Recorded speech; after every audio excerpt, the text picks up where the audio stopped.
3, 2, 1, 5.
Hello, everybody, and welcome to our May event.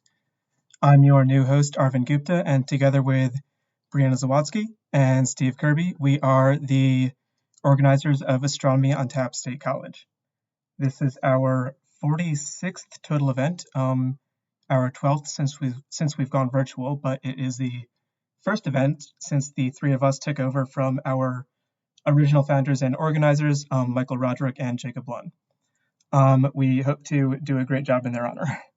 Uh, so we're going to stick to the usual order of operations, but for those who are new or tuning in for the first time, that means that we will kick things off with a Astro cocktail tutorial with Brianna Zawatsky. We will then hear from our first speaker, Nicole Firestone. We'll follow that up with some Q&A, and then trivia with Steve, astronomy in the news with Brianna, and then our second speaker, Katherine Kauma, with more Q&A after that, the trivia answers with Steve, and we will then wrap things up and send you all to bed. So without further ado, Brianna, are you ready to start making the drink? Okay, let's go ahead with that then.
Hey, Brianna, I am being told that your audio is actually not going through right now. So we are going to need to check up on that. I'm going to stop streaming very briefly here. So, sorry. Okay, we're going to wait for the YouTube to catch up with us then.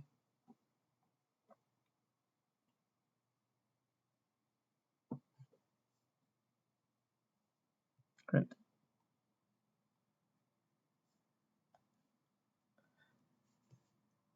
Oh, man.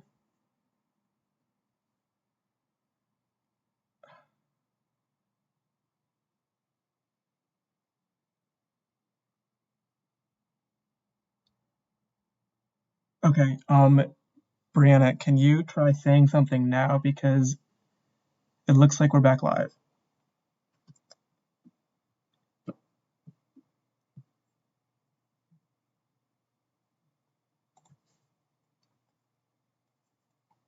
We will have to wait for the audio delay actually, but yeah.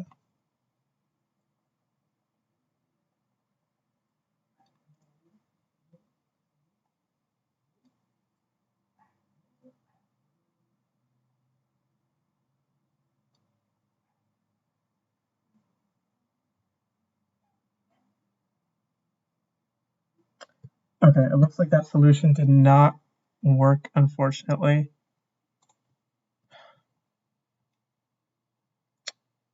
We're gonna try one more thing. So we're gonna have a special guest host, Michael Roderick, to stream this today.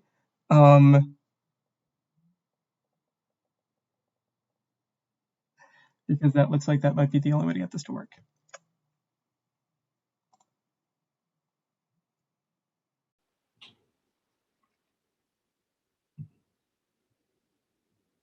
Okay, should be live now. Brianna, you want to try to say something? Okay, post in the chat if you can hear me.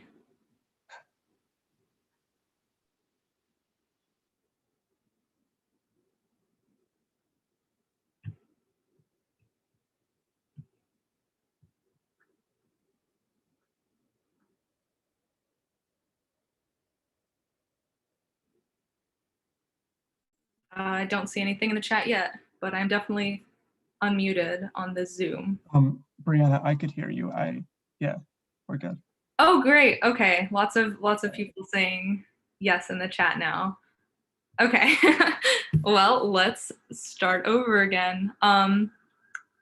Should I just go ahead and dive right into the drink again? Yeah, let's go with that. Okay, so I think everyone heard you do the introduction. So hello, everybody. Thank you for standing by during our technical difficulties. I already started making the drink, but I'm going to start completely over and just say what I did. So today I'm going to be making a drink called the Little Green Man. When you hear Little Green Man, you might immediately think, oh my gosh, aliens, science fiction. But the term Little Green Man actually has some astrophysical connections as well. When the first pulsar was discovered, the signal was so unusual that some astronomers had to think, well, is there any possibility that this could be extraterrestrial in origin? And so the signal was sometimes referred to as LGM for Little Green Man. So whether or not you want this drink to have a science fiction vibe to it or an astrophysical vibe to it is up to you. But the drink is very easy to make. All you need is lime vodka, melon liqueur, and lemonade. So while my audio was not going through, I added 1.5 ounces of lime vodka to this glass and 1.5 ounces of melon liqueur. So next, all we need to add is the lemonade, and we will add 3 ounces of lemonade.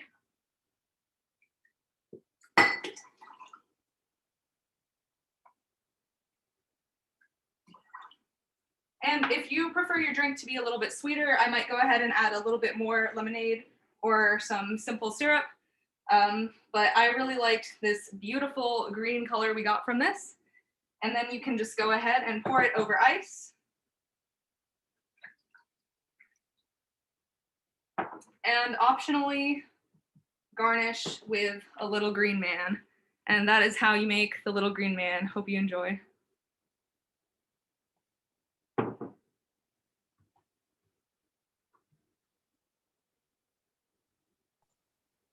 Okay, thank you, Brianna. Sorry, so for those who tuned out and tuned back in, just to recap what happened, we had a slight issue with the sound coming through from Brianna. But our good friend Michael Roderick, our former host, has rescued and that is how you make the Little Green Man. Helped us resolve that, so everything should be good to go going forward. Thank you, Michael, for always being a great savior.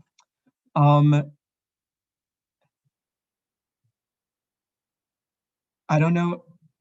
All right, so Michael asked me to also tell you that he is the best person ever, and we should all thank him. So anyway, all right.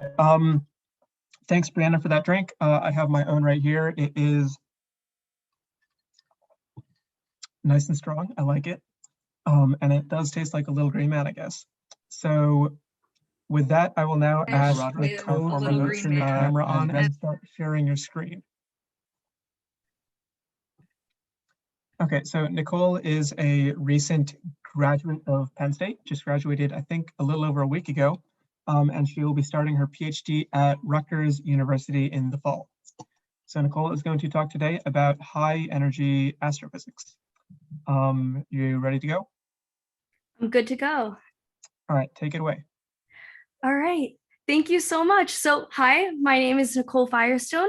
I recently graduated from Penn State with degrees in physics and astronomy and astrophysics and a minor in math. And today we will be discussing the expedition to discover the highest energy light in the universe. So in short, we'll be talking about the very intriguing field of gamma ray astronomy. You ready to go? So when we gaze up into the night sky with our naked eye, we're only really seeing a glimpse of the beauty that characterizes our cosmos. And by that, I mean that we're only looking at the sky in the optical or visible wavelengths that we see with our eye or with binoculars. But with different astronomical instruments, we have the ability to see the sky in more wavelengths than just our eyes can perceive. On this slide, we have a graphic with images of our cosmic home, the Milky Way galaxy. Each row is a picture of the Milky Way in a different range of energies. So at the top, we have the lowest energy or longest wavelength, and this represents the radio waves. At the bottom, we have the highest energy or shortest wavelength, and these represent gamma rays. And just for reference, here in around the bottom middle is the energy range that our eyes can perceive. So studying the sky in these different energy ranges can help us to uncover unique information about the composition, age, and local environment for a wide variety of astronomical objects. But today, we're going to be focusing on those objects that we see in the highest energy portion of the electromagnetic spectrum, my personal favorite, high energy gamma rays. Because gamma rays are the most energetic type of electromagnetic radiation, studying them can allow us to better understand some of the astrophysical objects that characterize the most extreme conditions in our galaxy and across the universe. These astrophysical extremophiles, as I like to call them, can be anything from pulsars, which are basically super epic space jets, to gamma ray bursts, which are energetic explosions, or supernova remnants, which are the aftermath of exploding stars. All of these objects are natural particle accelerators, and this means that in their extreme environments, they cause particles such as electrons, positrons, and protons to move nearly as fast as the speed of light. And when this occurs, very high energy light particles or photons called gamma rays can be produced. So by looking at the gamma ray signatures of these sources that you see here, we can begin to form a more concrete understanding of how specific sources accelerate particles to these super high energies. So, how can different objects produce these gamma rays? And what can these gamma rays tell us about the local environments in these objects? We call the ways that objects produce gamma rays gamma ray emission mechanisms. And different emission mechanisms can tell us different things about the source. So it can tell us about the magnetic fields, the presence of photon fields, or ambient gas in the source. And this can help us to classify and better understand different sources all the way across the universe. There are two primary classes of gamma ray emission mechanisms. So first, we have leptonic emission, which occurs when electrons or positrons are accelerated and produce gamma rays. The first type of leptonic emission that we're going to talk about relates to the presence of magnetic fields. So this type of gamma ray emission occurs when super quickly moving or extremely relativistic electrons are accelerated by a magnetic field and produce gamma ray radiation that we can then detect. This specific process is called synchrotron radiation. And if we detect this type of radiation, we know that the local environment of a source must contain a magnetic field. And this can help us to better classify a source and understand the strength and effects of its magnetic field.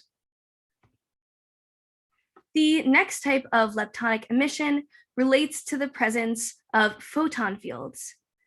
This type of emission occurs when a lower energy photon hits an electron, which then imparts its energy onto the photon, creating a very high energy photon within the gamma ray energy range. And then we can then detect that photon. This process is called inverse Compton scattering. And by better understanding inverse Compton scattering, we can understand the nature of the photon field within an astrophysical object that emitted these gamma rays. This plot here represents an example of what we call the spectral energy distribution of a gamma ray source. On the x-axis, we have the energy, and on the y-axis, we have the flux.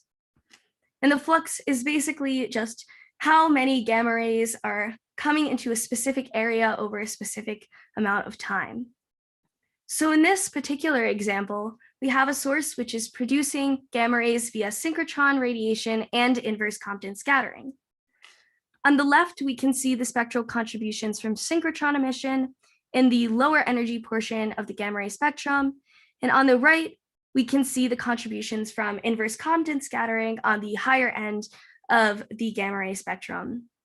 And together, these processes form the overall energy spectrum for this particular source. And then there's hadronic gamma ray emission, which occurs when accelerated protons produce gamma rays. So the primary source of hadronic gamma ray emission is known as pion decay, and this is related to the presence of ambient gas. So for pion decay to occur, a proton must collide with a gas particle to produce what we call a pion. And when a pion decays, it produces these gamma rays that you can see here. So since ambient gas is only present in certain astrophysical sources, such as mid-age supernova remnants, pion decay can be a really valuable tool for source classification as well. And here, again, we have the spectral energy distribution of a source, and you can see this super characteristic feature in the spectrum, which is called the pion decay bump, and that just represents the gamma rays produced by pion decay. So now we have an understanding of the different mechanisms that produce gamma rays within astrophysical objects. But how can we actually detect these gamma rays? And how can we use them to locate and characterize high energy sources? After all, that's the whole reason why we're interested in studying them. So since gamma rays are a type of light particle or photon, they don't carry a charge. And for this reason, gamma rays are able to travel through space in direct paths from their origins, uninhibited by the forces of magnetic fields along the way. This allows us to reconstruct the arrival directions and energies of primary gamma rays from those sources and trace them all the way back to their astrophysical origins. One of the most useful physical processes for reconstructing these gamma ray directions and energies is a natural process called gamma ray pair production. So when a high energy gamma ray interacts with an atomic nucleus, it produces an electron-positron pair. For this to occur, the energy of the gamma ray must be greater than or equal to the combined energies of the electron and the positron, and that's about 1 mega electron volt. And this is just derived from the conservation of energy. So since gamma rays produce electromagnetic radiation in the range of 0.5 mega electron volts to 100 tera electron volts, pair production is a really optimal tool for high energy gamma ray detection. Here on the right, we have a little cartoon of a source emitting gamma rays. And in this case, the gamma rays are interacting with an atomic nucleus in Earth's atmosphere, which you can see in pink, and initiate a pair production process. And on the left here, you can see an even more zoomed in diagram of a gamma ray interacting with an atomic nucleus and producing this electron-positron pair. So there are three main detection methods which directly and indirectly utilize the physical process of pair production to reconstruct gamma ray directions and energies. First, we have space-based gamma ray telescopes, which you can see an example of on the left. Then we have imaging air-Cherenkov telescopes, or IACTs, in the middle. And on the right, we have extensive air shower arrays. Each class of these detectors has unique advantages that allow us to observe gamma rays over a really large array of gamma ray energies. And this helps us to create those spectral energy distributions that we were looking at earlier, which we can then use to better understand the nature of different astrophysical sources. So here we have a plot of the sensitivity ranges for different detectors, and we see an example of a space-based telescope here, an IACT here, and then an extensive air shower array here. And we'll be talking a little bit about each of these detectors, but together these different detectors can help us form that really complete spectral energy distribution over this really wide range of energies. So the Fermi Large Area Telescope, or Fermi-LAT, is a space-based gamma ray telescope. And one of the benefits of a space-based gamma ray detector is that it allows us to avoid all of the complications of pair production from Earth's atmosphere and utilize pair production in a much more controlled environment by initiating pair production as the primary gamma ray interacts with metal within the detector itself. Space-based telescopes like Fermi have an energy range of 20 mega electron volts to 300 giga electron volts. And this is at the lower end of the high energy gamma ray spectrum. Additional advantages of space-based telescopes include their duty cycle and their field of view.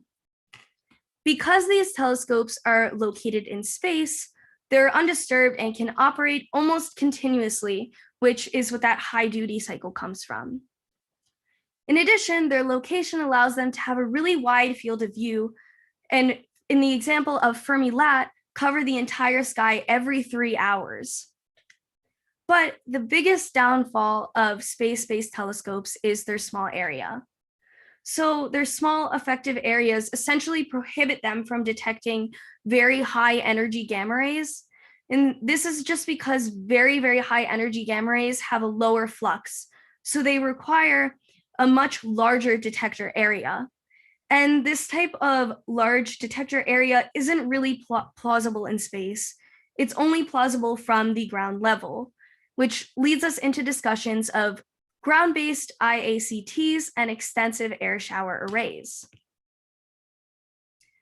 So imaging air Cherenkov telescopes, or IACTs, like Veritas, help us to fill this gap in our gamma ray detection techniques. Because IACTs are located on the ground, they have a very large area, thereby allowing us to detect these much higher energy gamma rays. These types of detectors work by utilizing pair production in Earth's atmosphere. So when pair production occurs in Earth's atmosphere, it creates these cascades of gamma rays and very quickly moving electrons and positrons. And this here is called a particle shower. So when particles in these showers travel very quickly, they produce bright flashes of light called Cherenkov light, which are really similar to sonic booms. These flashes of light are then detected by the telescopes, and using an array of multiple telescopes like we have in Veritas helps us to form a more complete picture of a particle shower and determine the location and initial gamma ray that darted through space from the astrophysical object and hit our atmosphere. Although Veritas can detect very high energy gamma rays, its location here on Earth and the conditions required for telescopes to see the flashes of light require clear, dark skies. And this severely limits the duty cycle of Veritas, or the amount of time it can collect data. This is where extensive air shower arrays like the Hawk Observatory come in. So contrary to Veritas, Hawk uses these dark tanks filled with water to detect light flashes from pair production in air showers. And this allows Hawk to operate during all hours and all weather conditions. In addition, Hawk's large array of detectors allows us to detect even higher energy gamma rays than Fermi and Veritas. But it's important to remember that detectors at all of these energy ranges help us to form that complete picture of the gamma ray spectrum for different sources. So let's take a moment to kind of bring all of this together. Here on the left, we have a picture of the Crab Nebula, which is one of the brightest gamma ray sources. And in the spectral energy distribution here, we can see that there is a bump here which is attributed to synchrotron radiation. And that tells us that there is a magnetic field in this source, and it can give us different information about how strong that magnetic field is. And then this bump here can be attributed to inverse Compton scattering, which tells us about the photon field in this source. Here we have another source called the Jellyfish Nebula. You might also know it as IC443. And again, here on the right, we have the spectral energy distribution for this source. Now, for IC443, we see the presence of synchrotron radiation, inverse Compton scattering, and pion decay, which tells us that this source additionally has a presence of ambient gas. And that helps us to classify this source as a supernova remnant. So, in summary, looking at the sky in high energy gamma rays can help us to understand the epic sources that produce the highest energy light in our universe. We do this by developing an understanding of the different mechanisms that accelerate particles and produce gamma rays. We then detect these particles with different detectors that utilize pair production in unique ways. And this allows us to form spectral energy distributions over a wide range of energies. From these spectral energy distributions, we can then characterize the local environments of high energy sources and classify them. So, through this work, we can begin to develop a deeper understanding of fundamental physics by becoming acquainted with the inner workings of the most extreme astrophysical objects in our universe. Thank you. Thank you, Nicole. That was an excellent talk. Okay, so we're starting to get some questions in the chat, it looks like, but we also have some from our own team that we'd like to ask you. The first is, so gamma rays are not what we typically think of as light. They aren't things that we can see as humans with our own eyes, but are things like the air showers that they produce, are those bright enough for humans to see, or are they too dim? So the air showers are made up of gamma rays, which, as you established, we can't see with our eyes, and electrons and positrons, which you also can't see with our eyes. The Cherenkov light that's produced comes in these really bright flashes, but it has to still be detected by things like photomultiplier tubes, which can detect the light in really, really dark environments with lots of sensitivity. Okay, cool. Yeah, so there are gamma rays and particle showers raining down on us at all times, but we don't see them. Gotcha. All right, that makes sense. So another question that I have is, you talked about the advantages and disadvantages of space and ground telescopes. But if we were somehow able to build a gamma ray observatory that is the size of one of these ground-based telescopes, but put it in space, do you have a sense for how much that would enhance our understanding of gamma ray astronomy? That's a really great question. So if we were able to do that, then we would be able to detect really, really high, essentially really, really high energy gamma rays without having to detect through extensive air showers. And I personally think that would probably make it much easier to figure out the energy and direction of these gamma rays, because we wouldn't have to do the same sort of reconstruction that we would have to do with these large detectors. But at the same time, the detection methods would work a little bit differently because those extensive air showers are happening because of Earth's atmosphere and the amount of distance it takes for those particles to shower down all the way to the detectors on the ground level. Okay, so it would be a huge improvement, but maybe some drawbacks as well. It would work. It would have to work differently. Okay, sure, yeah. All right, so we also have a few other questions here. So you talked about some gamma ray sources like supernova remnants that we can also see in other wavelengths, right? So some Yeah. supernova remnants are visible in optical, UV. Are there any gamma ray sources that are seen exclusively in gamma rays? And if so, how certain are we of what we're actually seeing? That's a really good question. So I'm not positive I know the answer to that. But there are my research that I had been doing for the past couple of years. I was looking at new detections from the Hawk Observatory, so sources that hadn't yet been seen in any other energies. Um, and so there's a lot of potential for any new detection method to discover sources that haven't been seen before in other energies. And so I'm not quite sure exactly how to answer that question, but there more time will tell, I guess, looking at some of those sources that right now we only see in the gamma ray spectrum. Sure. No, I mean that's a great answer. Yeah. Um, okay. So one more here. Is there's going to be definitely a lower limit below which we can't detect gamma rays because our detectors aren't sensitive enough.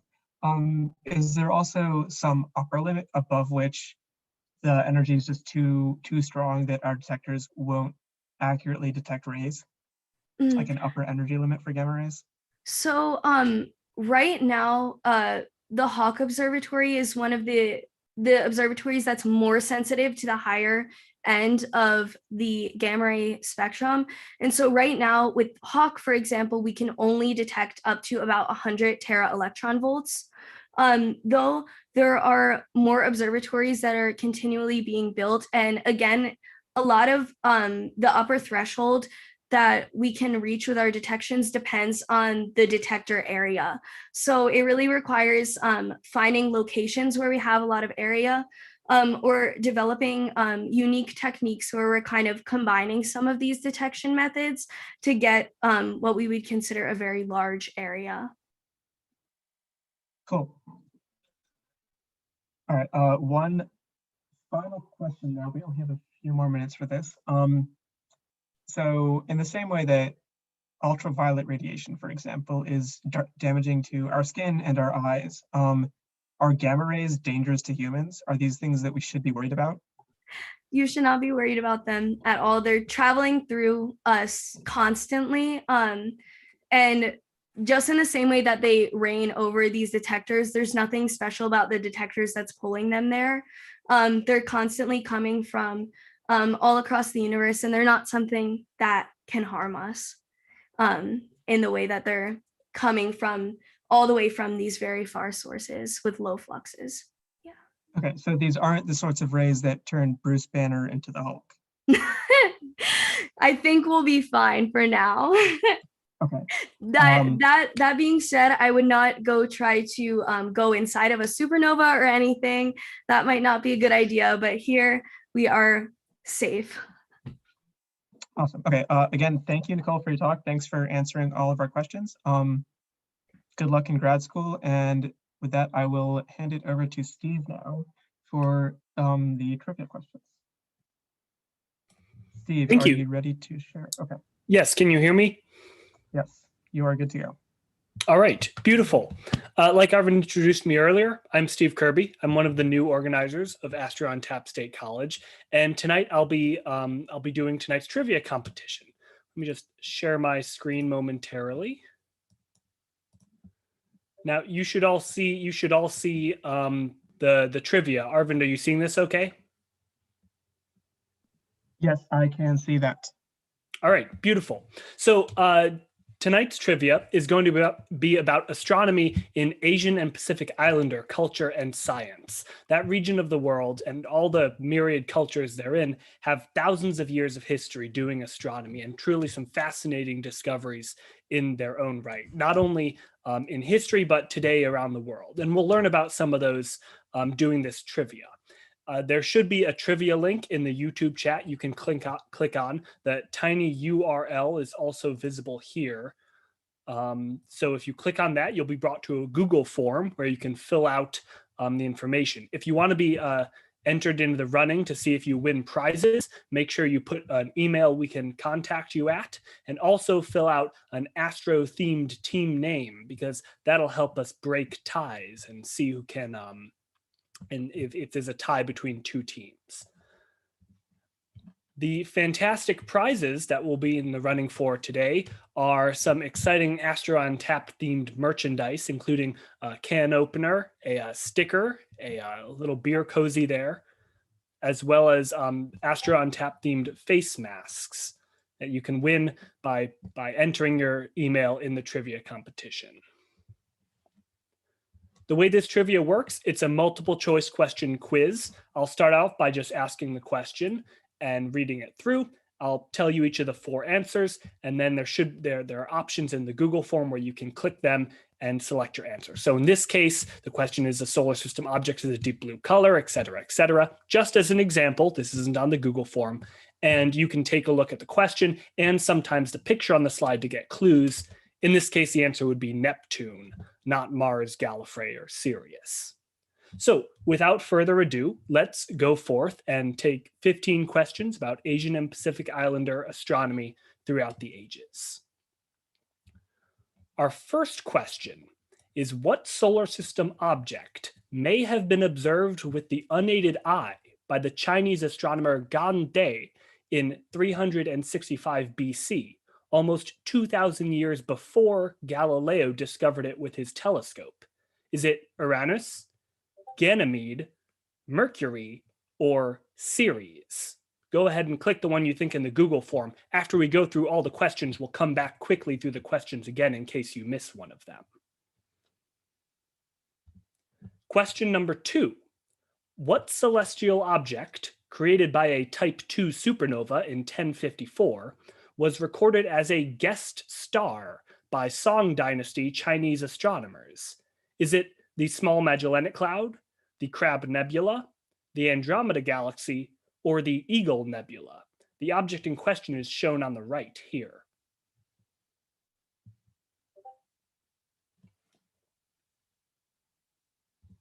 Question number 3. The 28 Mansions are an ancient Chinese group of constellations that track the movement of which celestial body through the sky? Is it Jupiter, the Sun, the Moon, or Venus?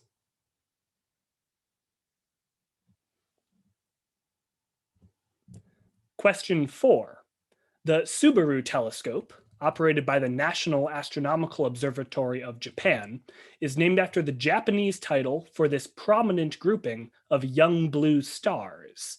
Is that the Hyades, the Small Magellanic Cloud, the Pleiades, or the TRAPPIST-1 system? You can see the Subaru telescope on the right here.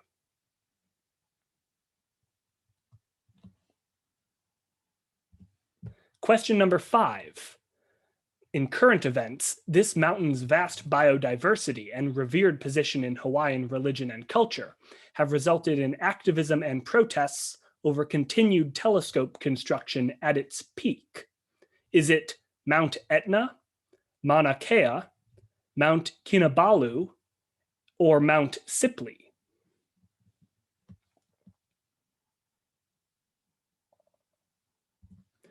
Question number 6. This region, bounded by Hawaii, New Zealand, and Rapa Nui, has been traversed for thousands of years by Pacific Islander wayfinders using star maps, ocean currents, and wind patterns. Is that the Bermuda Triangle, the Polynesian Triangle, the Atlantic Ocean, or Micronesia? You can see a modern reconstruction of a ship that was used to traverse this region in the lower right-hand corner.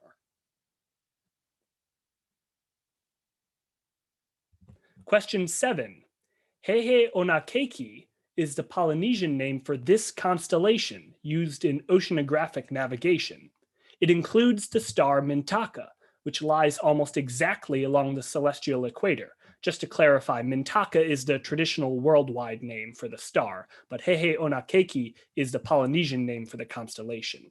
Is the constellation Serpens Caput, Ursa Major, Taurus, or Orion?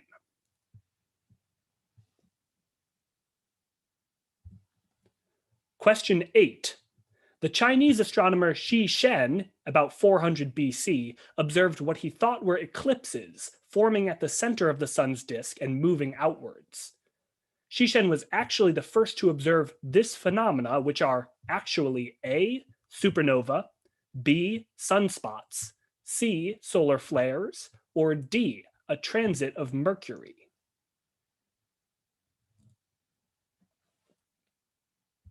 Question 9. The IAU, International Astronomical Union, has recently designated star and exoplanet names from diverse countries around the world to recognize the global pursuit of astronomy across the ages. One such star is Gakyid, meaning happiness. This name is from which Asian country? Is it Australia, Bhutan, China, or Djibouti? Question 10. Mimi Ang is the project manager at JPL for a small helicopter, which recently performed the first powered atmospheric flight on Mars. What is the helicopter's name? Is it Discovery, Curiosity, Ingenuity, or Enterprise?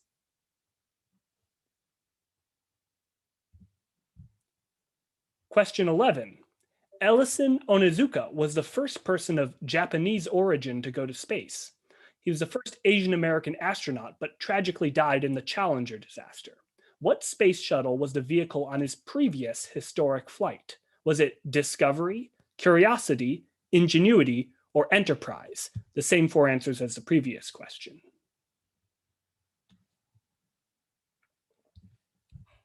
Question 12. Famous for playing Hikaru Sulu, the helmsman and chief astrophysicist on the USS Enterprise in Star Trek, this actor has since become an activist for human and political rights, including LGBT+ rights. Is it Pat Morita, George Takei, Masi Oka, or John Cho?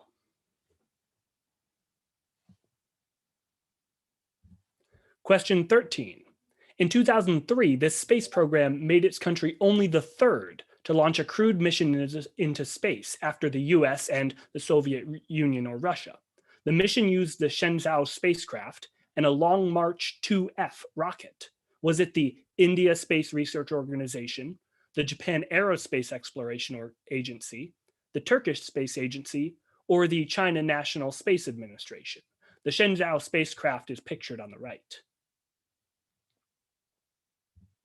Question 14. With the success of its Mars orbiter mission in 2014, this country entered Mars orbit on its first attempt. First attempts by the USSR, Russia, USA, and China all failed, giving rise to the legend of a mischievous Mars demon. Is it Japan, Nepal, India, or North Korea? And finally, Uite Rangiora is a legendary 7th century navigator from the island of Rarotonga in Polynesia. Maori legend describes his voyage through the southern Pacific that may have reached Antarctica. What is the distance between Rarotonga at latitude -21 degrees and Antarctica in latitude -75 degrees? Is it 600 kilometers, 1,800 kilometers, 6,000 kilometers, or 18,000 kilometers? An order of magnitude question for you. Those are the 15 questions for our trivia. There's one extra question we're interested in getting your feedback on here at Astro on Tap. How do you normally get information about our events? Is it through Facebook, our Twitter feed, email lists, or word of mouth? There's one final optional question at the bottom. Please fill that out if you have the time. I'm going to briefly go through the questions again, one by one, just very quickly in case you missed one of them. Here's number 1. Number 2.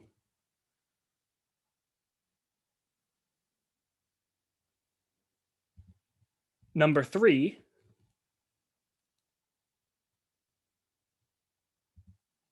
Number 4. Number 5. Number 6. 7. 8,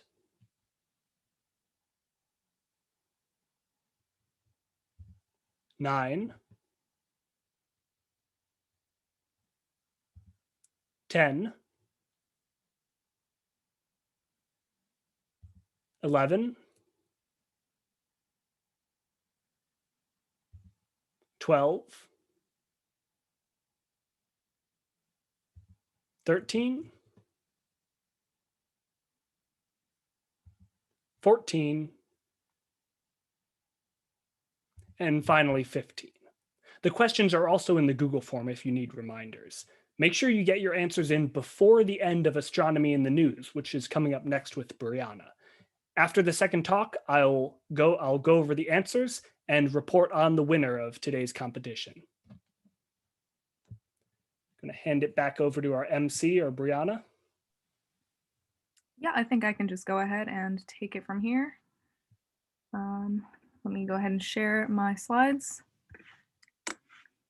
Okay, so today in Astronomy in the News, I am going to be talking about something that really was all over the news, at least from what I saw. Sometimes when we're trying to decide what to talk about for Astronomy in the News, it has to be something a little bit obscure, but I was seeing talk about this rocket everywhere.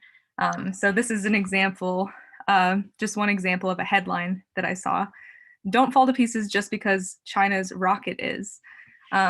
So I thought I would just go over the what, who, why, when, and where of this rocket.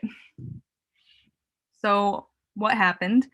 There was a rocket making an uncontrolled re-entry into Earth's atmosphere.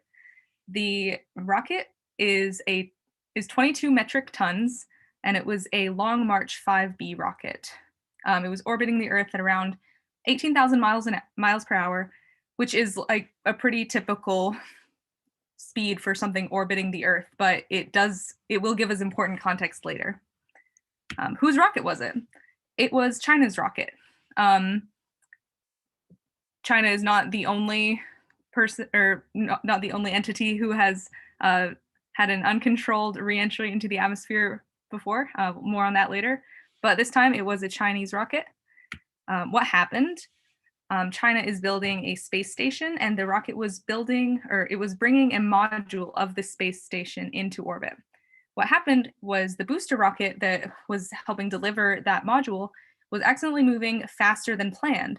And so while it was supposed to make a nice re-entry pretty much right after delivering that module, it actually went into orbit around Earth. So basically the Chinese government expected the rocket to make a nice smooth re-entry after doing its job, but the rocket had other plans, kept going around and around the Earth, and because of that we weren't able to constrain exactly when or where it was going to come down.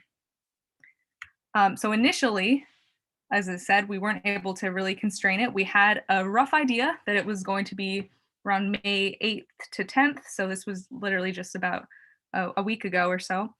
And it ended up landing on Saturday, May 8th, around 11 p.m. Eastern. I think more like 11:30. But it was Saturday night when it finally landed.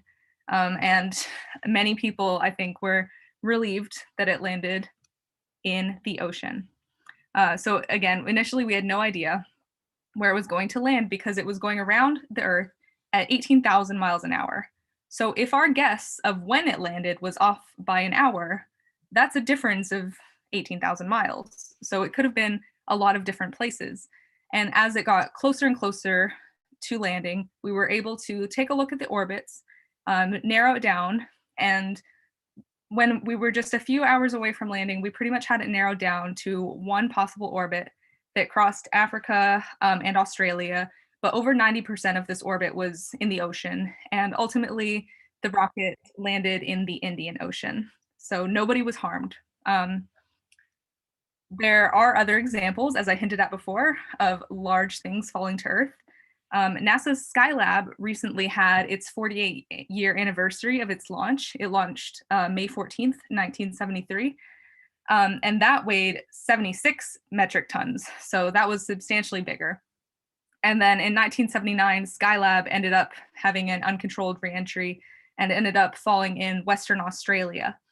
So that was more massive, but this month's uncontrolled landing was by far the most massive in recent history, and it sparked some discussion on whether this should be something that's internationally regulated.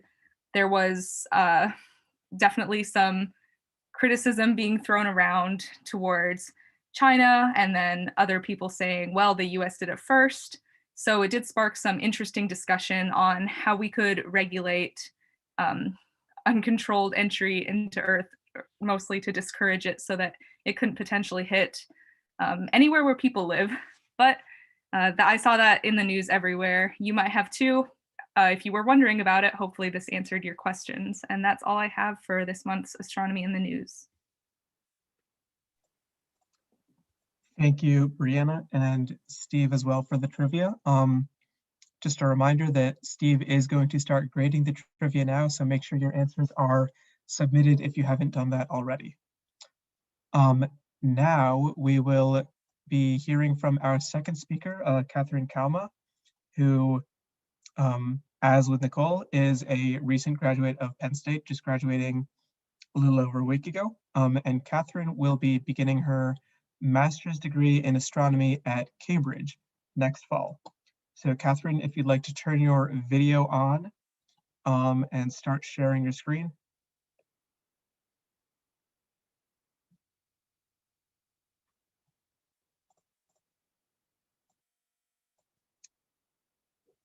Cool. You are muted still. There we go. Screen? Yes, we can see it. All right, perfect. Take it away. All right. Well, hello. My name is Katherine. Like Arvind said, I'm a recent graduate from Penn State. And I'm going to talk today about what I actually did for my honors thesis. Before I start, I should give a quick disclaimer that I'm not actually going to talk about black holes, but rather I'm going to talk about the gas around black holes. But that doesn't sound quite as cool as a title. So please forgive me for the slight misdirection. Also, this is my first time presenting anything like this. So thank you for having me, and please have patience with me.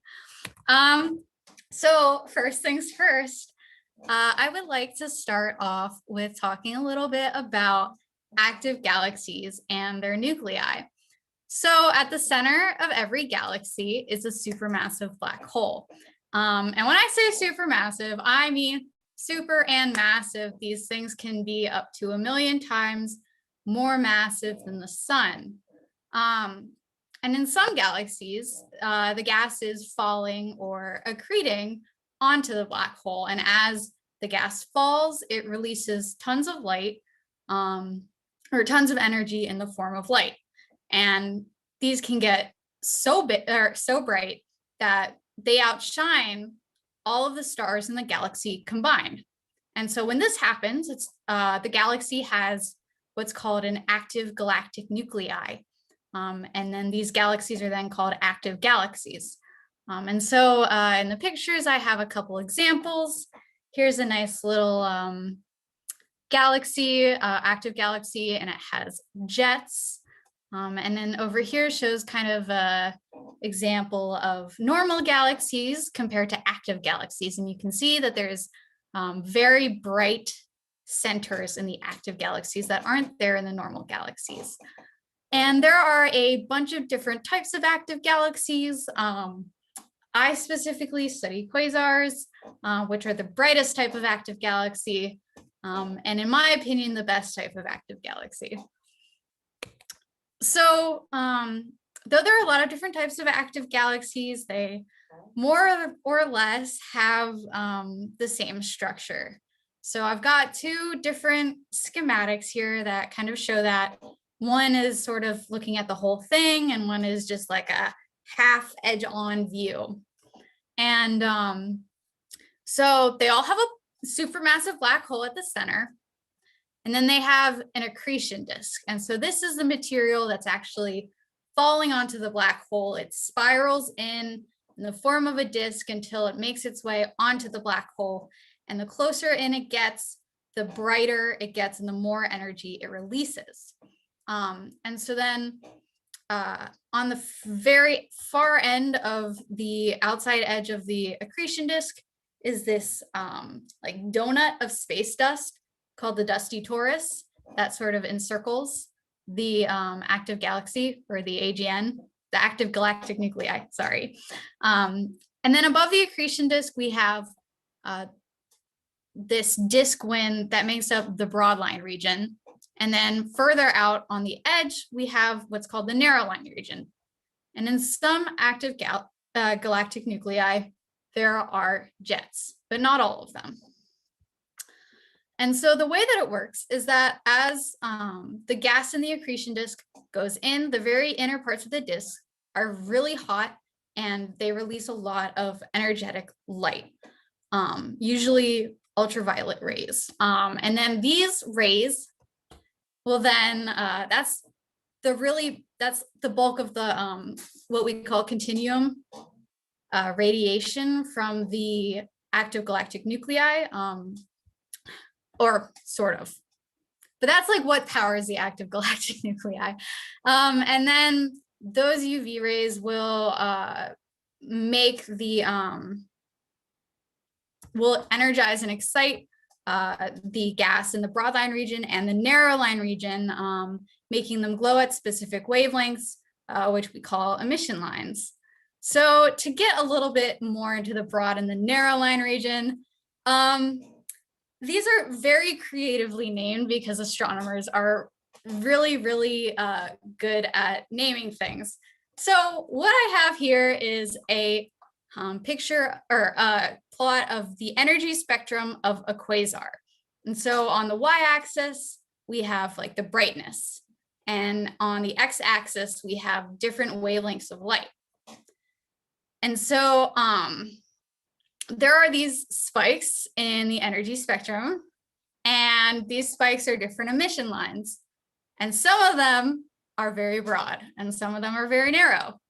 And you might be able to guess, but the broad lines are from the broadline region and the narrow lines are from the narrowline region. And the difference in the widths of these emission lines is due to how fast the gas in each region is moving. It's due to this thing called Doppler shifting. So the gas emits light at a specific wavelength, but depending on how fast it's moving, the faster it moves, the more the wavelength of the gas can be kind of smeared in different directions. So the broadline region has very fast moving gas, thousands of kilometers per second fast. And then the narrowline region is not as much. It's more like hundreds of kilometers per second, which is still pretty fast by human standards, but comparatively not as much. So I said before that my title was a little bit of a misnomer. I asked, do black holes breathe?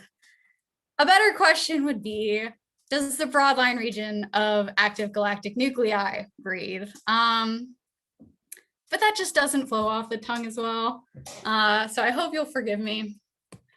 Before I get into actually answering that question, I should probably go a little bit more into one, what exactly is the broadline region, because I only touched on it. And then what do I mean by breathing? Because gas and like space gas and stuff doesn't have lungs.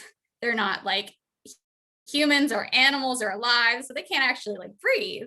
But there's a different type of breathing, and so I'll go into that a little bit. But first, a deeper look at the broadline region. So we're not actually entirely sure about, when I say we, I mean astronomers, about the structure of the broadline region because it hasn't been directly observed yet. It's kind of too small to see, and it maybe in the future it'll be possible, but so far we haven't been able to look at it directly. But we're able to make sort of educated guesses, and pretty good ones at that, about what its structure is based on how it behaves and other various properties that we're able to observe. So this is a really good picture showing, I think, kind of the current best guess at what the broadline region is. So like I said before, in the accretion disk, in the inner part, there's a lot of high energy light coming out. And this light actually has momentum, and it's able to kind of strip away the top layer of the outer accretion disk and push it off as like a sort of wind. And this wind is then energized by other photons and light from this inner disk, which makes it produce emission lines and shine at certain wavelengths. And so the broadline region is this wind that's kind of flowing off the accretion disk up high. There's some that's still kind of close to the accretion disk as well. And where the accretion disk is spiraling into the black hole, the broadline region is spiraling away from it, out and away. And up until the 90s, there was this general idea that the broadline region was sort of static and unchanging generally, and that like an AGN or a quasar can change in brightness. And so the idea was that, oh, if the AGN gets brighter, the broadline region will also get brighter. And if the AGN gets dimmer, the broadline region will also get dimmer. And that was all that they thought it would do. However, in a paper by Netzer and Maues in 1990, they found something interesting. So normally when the AGN, so this is like the center accretion disk, changes in brightness, a little bit of time passes, and then the broadline region will also change in brightness to sort of match. But what this paper realized was that the time between the AGN brightness changing and the broadline region brightness changing wasn't constant. So the image I have here is a plot from the paper, and on the y-axis it's showing the brightness. On the x-axis it's showing the date in a Julian date, and I think this is over a couple months. But it shows two different like lines going through, and the ones with the open circles is representing the AGN brightness or the continuum brightness, and the closed circles are showing a specific broad line, but they're representative of the broadline region brightness. And so as you can see, at this peak here versus the other two peaks, the time between when the continuum changes and when the broadline region changes is different. So it's a short time here, but it's a really long time here. And again, it's short, almost instantaneous there. So what Netzer and Maues found was that the brighter the AGN got, the longer the difference in time it took before the broadline region responded and got brighter as well, or dimmer. Because the same thing worked with these different changes at the bottom. So to kind of explain what that means, we have to take a slight detour to talk about the light travel time. So the light travel time is a way of calculating distance based off the time between two events.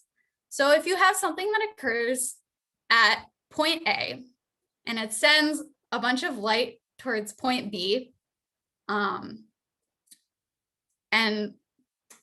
some event happens at point B, some time t later, you can calculate the distance d using the time, because the speed of light is always, it's constant. It's always going to be c, which is, I think, like 3 × 10⁸ kilometers per second, maybe, could be wrong, but something along that, around that.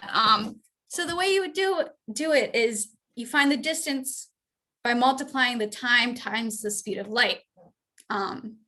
So if something happens at point A, and point A here would be our AGN center, and then point B is our broadline region. So say the AGN increases in brightness, and then 3 days later, the broadline region increases in brightness, then the broadline region is 3 light days away from the AGN center. If the AGN increases in brightness and then 30 days later, the broadline region increases in brightness, then they're separated by 30 light days. And those distances can also be converted to stuff like centimeters or kilometers or miles or parsecs or anything. So that's how you get distance from time. And this means that if the time between the continuum increasing and the broadline region increasing is changing, then the distance between the AGN center and the broadline region is also changing. And so this is what we call breathing. And so in the galaxy that they were studying, it was one specific galaxy called NGC 5548. Whenever the galaxy or the AGN got brighter, the broadline region was farther away. And when it got dimmer, the broadline region got closer. And I show sort of half pictures here, but if you imagine it kind of looking down, the broadline region is sort of like going in and out, almost as if it were breathing. I think it's a pretty clever name, but I should clarify that the gas itself wasn't moving, but rather the bright portion, the part that was glowing, where it was glowing, was moving. So the gas stayed in its same structure, but here we have a low energy state where it's kind of dim. The bright part of the broadline region, which is represented in gray, this is the disk in the torus. The bright part of it is close in, but when the quasar is in, or when the AGN is brighter, the part of the broadline region that's brighter is farther out. So that then begs the question, do all AGN breathe? So NGC 5548 in the however many decades between 1990 and now has been studied to death. And what we know is that it almost always breathes. It has consistently shows this relationship where the broadline region goes further out whenever the quasar is brighter. But that's just one active galaxy. What about the rest? So there have been a few studies looking at other individual AGN and quasars. There have been a few small surveys looking at it, but up until recently, the methods for doing this sort of research are really time intensive. So there hasn't actually been a lot of investigation on how widespread breathing is in AGN in general. So this was what my thesis, my honors thesis that I recently did was on. I looked at about 600 quasars observed a couple times over a decade to determine if breathing was common.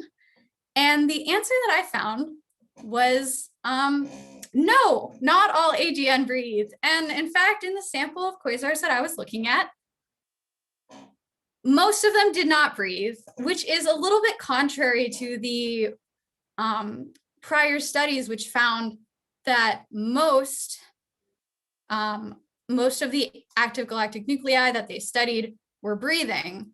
So this is a pretty surprising result. And actually, I found that instead of breathing, more quasars were anti-breathing. They were doing the opposite. So when the quasar brightness increased, the broadline region got closer in. It decreased in size. And when the quasar brightness decreased, the broadline region increased in size. So And more than those two breathing and anti-breathing behaviors, I did find some that breathed. But more than those two, most of the quasars in my sample didn't show any kind of relationship at all, or they showed breathing and anti-breathing at different times. So why don't we see breathing in all quasars or all AGN? We don't know yet. This is something that needs to be investigated and studied a lot more. So I have some guesses as to why. Please take these with a grain of salt because they are guesses. And when I made them, I was also an undergraduate. Not to discount undergraduate research, but it needs a little bit of work. But the first thing I was pretty confident on is that the original model of breathing is probably too simple to explain everything that's going on. So if you having just this one zone that moves in and out with the changing AGN brightness probably isn't what's actually happening, or maybe it's only happening in a couple situations. For example, there could be two components of the broadline region that respond differently to the changing brightness.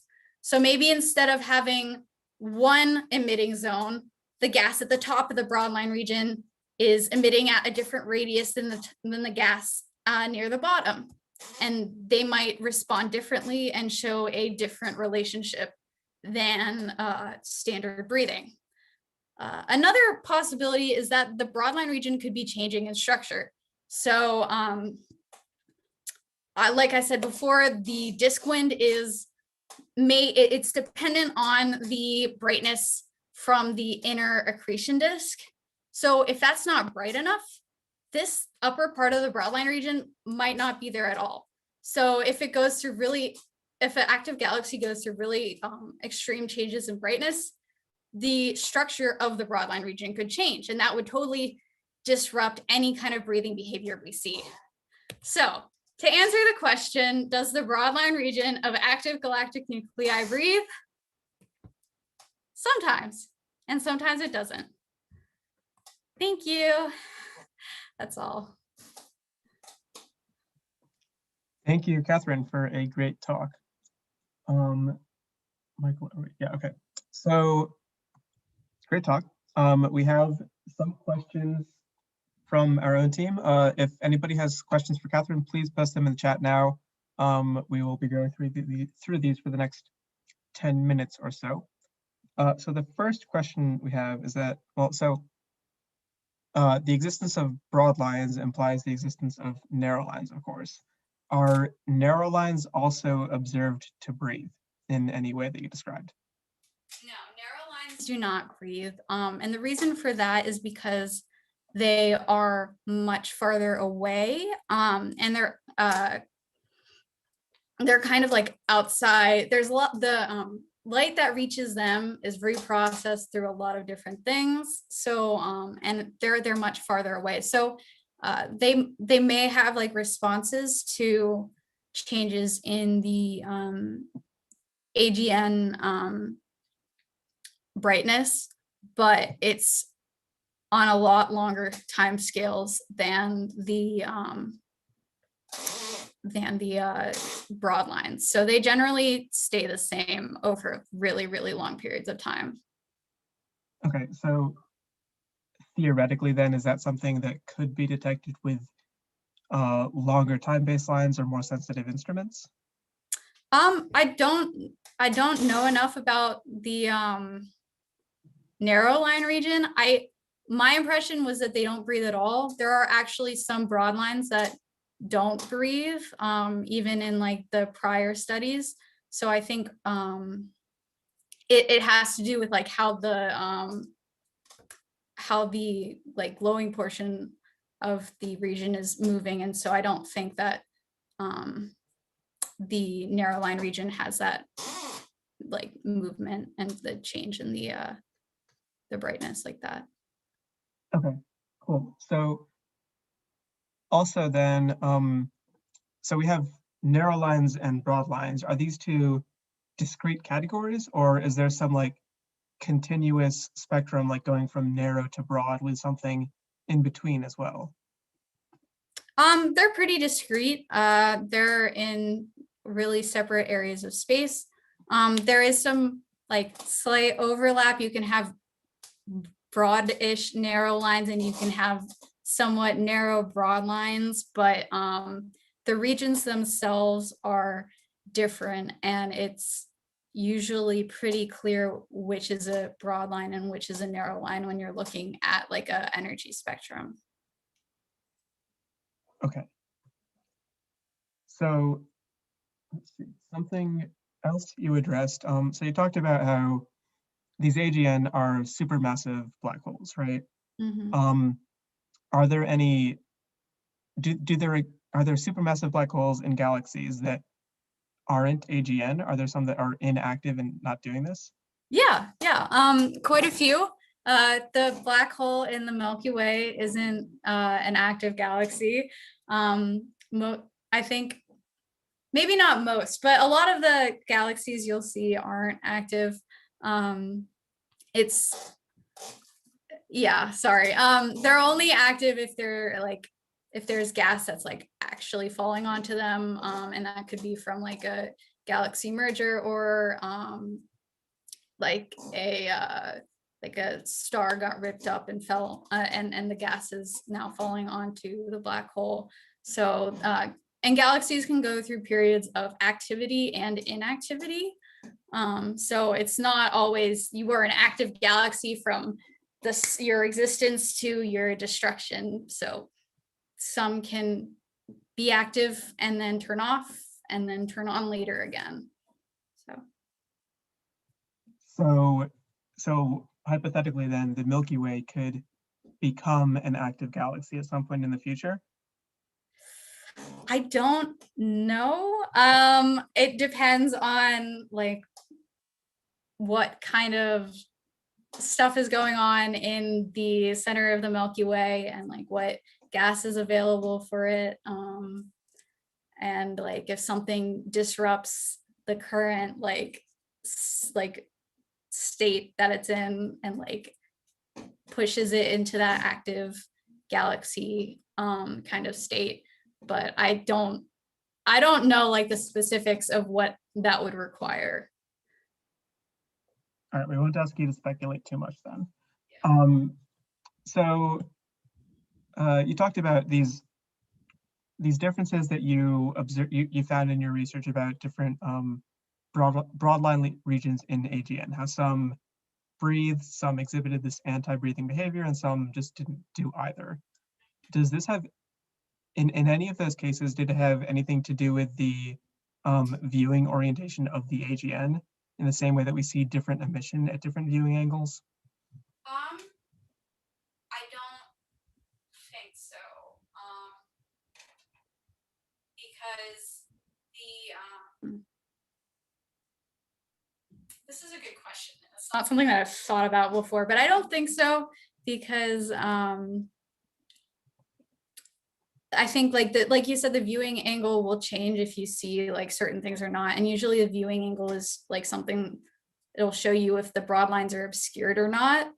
And since they aren't obscured, and since we are seeing the broad lines, I think that it's probably not something that will affect whether or not we see breathing, because we are just seeing the broad lines in the first place.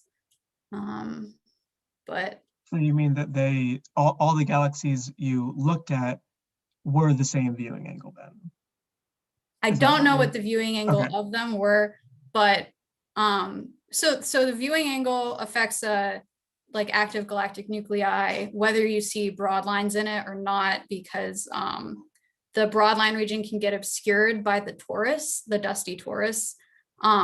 So in all of we specifically chose to look at quasars that had the broad line, like that had broad lines in it that were like clearly visible. So I think that like as far as the viewing angle with like the torus, and that's like usually what changes what emission lines you see. that's not an issue. And I think all the quasars will have the same viewing angle because you can't really, I don't think the angle of it changes on those kinds of timescales. Okay. So we have one last question here, unless anybody else asks something in the chat. And again, this is going to be speculation on your part. Feel free to dismiss it if you want to. But we're curious whether quasars or AGN behave differently in terms of this broadline breathing as a function of redshift. So do AGN that are further away have different behavior systematically from things that are closer to us? Yeah, I don't know. My redshifts, or my quasar sample was really limited to like a small range of redshifts. And over that small range, we really didn't see anything different, but that would be something really, really interesting to see investigated in the future, because it could happen. Cool. All right, that's it for us. Again, thank you for your talk. That was really great. All right, thank you. I will hand it back to Steve now to tell us about the trivia answers and about tonight's winner.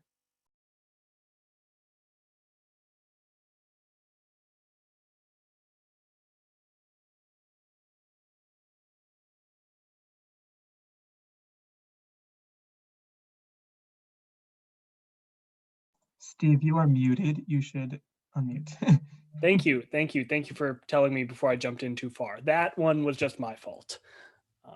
So trivia answers, like Arvind said, I'll go through each of the questions one by one, and at the end announce our winner. We had great scores all around, so thank you for contributing and participating. The first question, what solar system object may have been observed by Gante in 365 BC, was actually the moon of Jupiter, Ganymede. According to some records, he observed a small star moving from one side to the other of Jupiter. And because Ganymede is just barely on its own above the magnitude limit that human eyes can see, if he had on a clear night at high altitude occulted Jupiter with, say, a tree branch or a building, it may have been feasible for him to observe Ganymede, and the records all check out on that front. The second question was actually mentioned in our first talk tonight. The supernova in 1054 created the nebula, which would go on to what we seen today as the Crab Nebula, and that's recorded by Song Dynasty astronomers. It's pictured on the right here, actually the same picture as was used in the presentation. Question number 3, the 28 mansions, those track the movements of the moon through the sky, not Jupiter, the sun, or Venus. They're part of the traditional Chinese constellation system for plotting out the heavens. Question number 4, the Subaru telescope is named after the Japanese title for the Pleiades. You might also recognize that name as the name of a car brand. And the logo of the car brand Subaru is actually an icon representing the Pleiades itself. So the answer to this question was the Pleiades. Question number 5, it's been in the news a lot recently for these protests. Mauna Kea is the mountain in Hawaii that has been the subject of these protests due to its important position in Hawaiian culture. Question number 6, the region bounded by Hawaii, New Zealand, and Rapa Nui, also known as Easter Island, is called the Polynesian Triangle. It spans a region on the Pacific Ocean larger than North America, which makes it exceedingly impressive that wayfinders and navigators thousands of years ago traversed it safely. Question number 7, Heheonakeki, forgive me if I'm murdering that pronunciation, is the Polynesian name for the constellation of Orion. You see here the picture on the right, the 3 stars of Orion's belt, zoomed in with the Orion Nebula in the lower left, and Mintaka is this star here, just about on the celestial equator. Question number 8, the ancient Chinese astronomer Shi Shen, about 400 BC, recorded what he thought were eclipses moving around in the sun. These were actually sunspots, though he did not realize it at the time. Question number 9, the IAU's recent designation of a star in Cancer giving it the name Gakyid. That comes from the Asian country of Bhutan, which is a country in the Himalayas. Question number 10, Mimi Ong, the project manager at JPL. She manages and is an engineer working on the Ingenuity mission, which has been in the news recently a lot for performing atmospheric flight on Mars. Question 11, the first Japanese-American and Asian-American astronaut, Ellison Onizuka, flew his first flight on Discovery, one of the space shuttles, before tragically dying in the Challenger disaster. Question 12, the first actor to play Hikaru Sulu was George Takei in the original Star Trek, and he's since become a very prominent activist around the country. Number 13, the third country in the world to independently launch humans into space on its own rockets was the Chinese National Space Administration. Like Brianna mentioned in Astronomy in the News, they've recently began construction on a large space station in orbit around Earth. Question 14, the country that actually managed to orbit Mars on its first try instead of having missions suffer from the Mars demon was India. And its mission is still continuing to this day. And finally, question 15, Uite Rangiora, the legendary Polynesian navigator. His voyages are described in legend going from Rarotonga to Antarctica, and the distance between there is about 6,000 kilometers, or about 3,800 miles. You could solve this problem by realizing that the difference in latitudes is about 1 radian, which means the distance is about the distance from the center of the Earth to its surface, about 6,000 kilometers. So thank you all very much for playing. We had a bunch of great answers, people getting almost all of them correct. But in the end, the group Darker Matter got 15 out of 15 right, winning this week's Astro Trivia. We'll be in contact with you to get prizes to you later. Just wanted to shout out to a few cool Astro names that had runners up, including the Gamma Ray Gals, In Space, No One Can Hear Brianna, Black Holes Don't Suck, and of course, the Late Heavy Bombardment. So thank you all very much for playing. We'll get in contact with our winner shortly to get you prizes. Thank you, Steve, and congratulations to our trivia winner. Again, thank you to our speakers, Nicole and Katherine. Those are both excellent talks. Thank you to everybody who came to watch us. And of course, thanks to Michael for helping us resolve our technical difficulties. We will be back on June 21st, hopefully with those difficulties resolved and everything good to go from the start. Please continue to follow us, keep up with our postings, and we hope to see you again next month. Thanks, everybody.